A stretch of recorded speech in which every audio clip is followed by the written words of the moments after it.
Bismillahirrahmanirrahim. Kita nak mula kan bertawaf. Niat semua sekali. Bismillahirrahmanirrahim.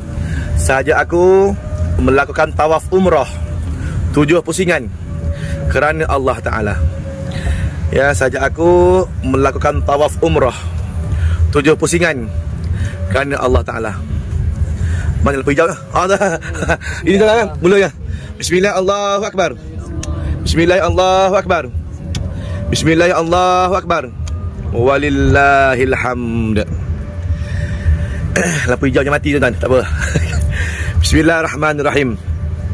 Alhamdulillahirabbil alamin. Wassalatu wassalam ala asyrafil anbiya wal mursalin wa ala alihi wa sahbihi ajmain. Allahu Akbar. Allahu Akbar.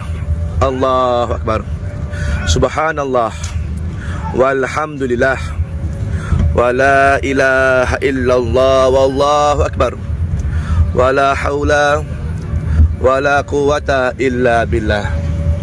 La ilaha illallah wahdah anjaza wa'dah wa nasara 'abdah wa 'azza jundahu wa hazamal ahzaba wahdah. La ilaha illallah wallahu akbar.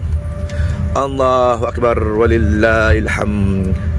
Ya Allah, ya Tuhan kami, ampunkanlah dosa-dosa kami ya Allah. Ampunkanlah dosa dan salah silap kami ya Allah. Berikanlah kami keampunan-Mu. Berikanlah kami redha-Mu. Berikanlah kepada kami rahmat-Mu ya Allah. Ampunkanlah segala salah silap kami ya Allah, yang zahir maupun yang tersembunyi ya Allah, yang banyak maupun yang sedikit ya Allah. Engkaulah Tuhan yang kami sembah. Engkaulah Tuhan yang maha mengetahui lagi maha pengampun. Bismillah, Allahu Akbar. Rabbana atina fid dunya hasanah wa fil akhirati hasanah wa qina azaban nar. Wa qina azaban nar. Wa qina azaban nar. Wa adkhilna jannata ma'al abrar. Ya Aziz, Ya Ghaffar, Ya Rabbal Alamin.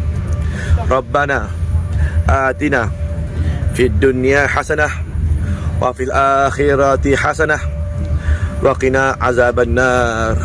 Wa qina azaban nar. Wa qina azaban nar. Walhamdulillahi rabbil alamin. Bismillah, Allahu Akbar. Bismillah, Allahu Akbar. Bismillah, Allahu Akbar. Walillahil hamd. Alhamdulillah. Yang laki itibak buka bahu sebelah kanan. Sunat itibak.